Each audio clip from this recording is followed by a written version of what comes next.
Welcome to FinStechs from Laura and Anthony. Hello, everyone. Today we're looking at something, well, quite remarkable, really.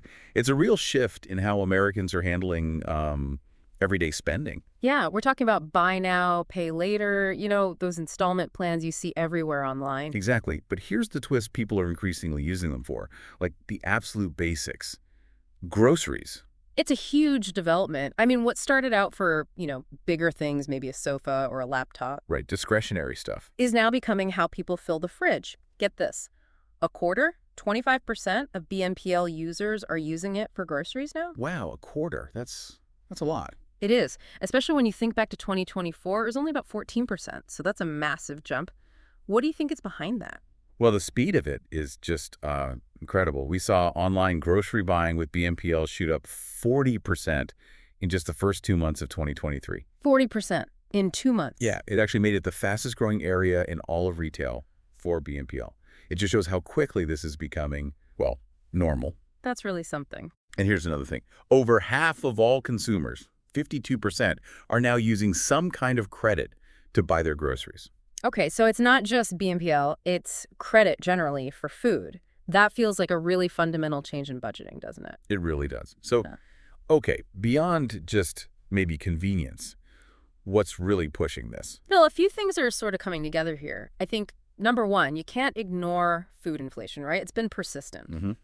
Prices are definitely up. So with things costing more at the checkout, people are naturally looking for more flexible ways to pay, to manage the budget week to week. So they see BNPL as a budgeting tool now, even for groceries. Exactly. Not just for those big one-off buys anymore, but almost like a way to smooth out the weekly grocery bill, stretching the cash a bit further in the short term. That makes sense. And I guess the stores are playing a role too. For sure. More and more major grocery chains, both the big online ones and, physical supermarkets, are offering BNPL right at the checkout. So it's just easier to use it now. It's right there as an option. Yeah, that wider availability definitely helps push adoption. And interestingly, it's younger shoppers who are really grabbing onto this. Oh, yeah. Gen Z, over half of them, 54%, say they're using BNPL specifically for buying food. 54%. That's, Oh. wow.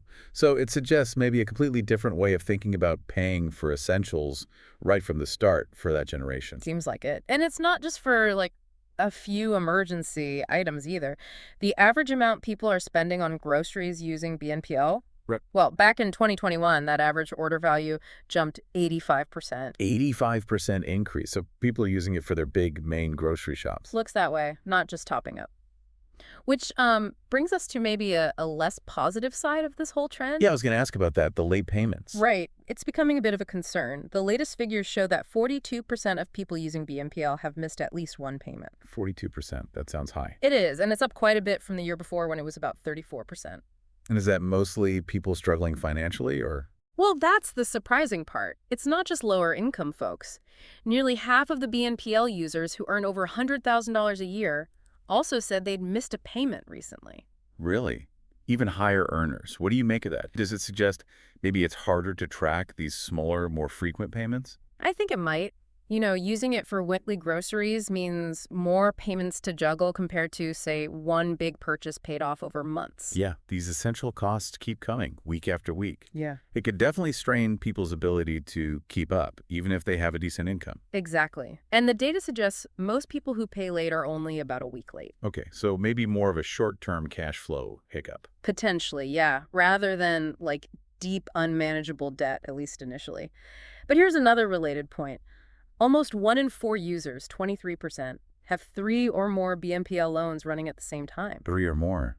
Wow, keeping track of all those different due dates must be tricky. You'd think so, right? And that probably feeds into why so many people actually end up regretting using BNPL. There's regret involved. How many? Quite a few. 43% said they regretted financing purchases this way.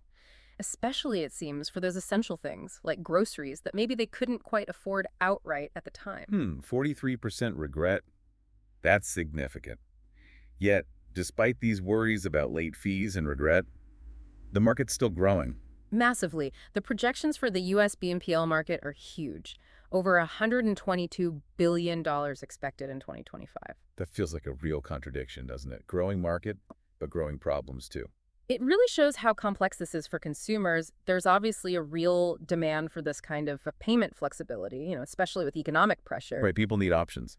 But maybe there's a gap in understanding the potential downsides. We also see this generational split pretty clearly. You mentioned Gen Z earlier. Yeah, so about 42% of Gen Z and millennials use BNPL. Compare that to older generations, only about 21%. So roughly half the rate. Interesting. But overall usage is climbing across the board. Oh, yeah. By late 2024, it hit almost 40% of Americans using BNPL.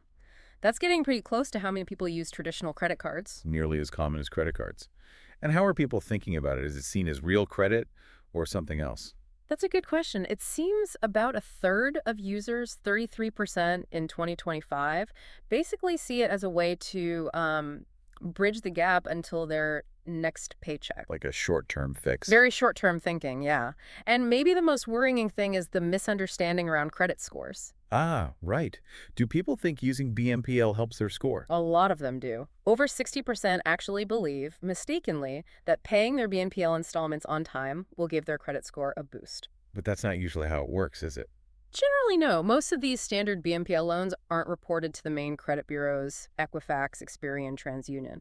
So that expected positive impact, it's just not happening for most users. So people might be using it thinking they're building credit when they're actually not. That's Yeah. concerning. It really is. So just to kind of pull it all together, we're seeing this big, undeniable trend of buy now, pay later being used for absolute essentials, especially groceries. Driven largely by inflation and, well, the need for budget flexibility. Right. But alongside that convenience, you've got these rising red flags, more late payments, quite a bit of user regret, people juggling multiple loans. And this widespread misunderstanding about how it all works, particularly with credit scores. Exactly. It definitely makes you think about the long-term financial health implications as this way of paying becomes more and more common for just, day-to-day living. Absolutely. It really highlights how important it is for you, the consumer, to Hmm. be fully aware of the terms, the potential fees, and the real impact or lack thereof on your credit before jumping in, especially for regular essential spending. Well said. Okay, that's all we have time for today. Don't forget to like, share, and subscribe.